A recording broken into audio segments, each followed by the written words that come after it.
Where do you hide? Where do you go? Why are you running from me? And why do you everyone. I would like to extend an invitation for any of the ladies or even the gentlemen that would like to join us in helping make items for the homeless as well as items for people who are in hospice. We have two different projects that we usually work on. Our club name in our church is called the Dorcas Club, and you probably wonder why the Dorcas Club, but she was an individual back in biblical time, during the time that the apostles were spreading the gospel. She was a woman who was very impassioned about working with the widows and the orphan children. She loved to make clothing. She loved to help them in any way she could, and the widows just simply loved her for it. Her name was Tabitha, or also known as Dorcas, and she lived in the little village of Joppa.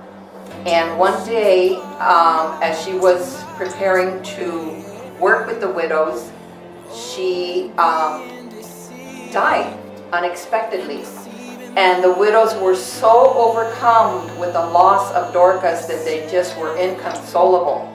And somebody had heard that Peter, the Apostle Peter, was in a neighboring village visiting some of the Christian brothers there, and they quickly went and called for him and told him about Dorcas, who had always been a follower of Christ from the time that she had accepted him.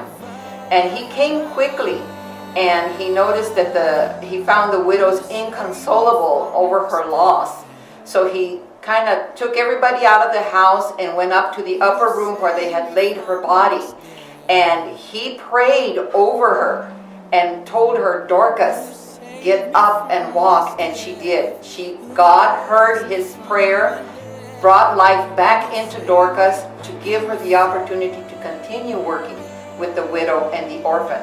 So anytime you feel you want to do something like this to help us out, you're more than welcome to join us.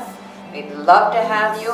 If you've got talents that you would love to teach us, we would love to learn. But the fun thing about it is coming together as a group with the same purpose in mind and desire to help people. We also make these beautiful blankets. We're involved in a hospice program where we make blankets for people who are in hospice that are suffering from cancer. And being a cancer survivor myself, I know how the process works when you're going through treatment. You can get so cold, never seem to be able to warm up. And we hope through these blankets we can share God's love, God's word, and maybe make a difference in someone's life. So come join us.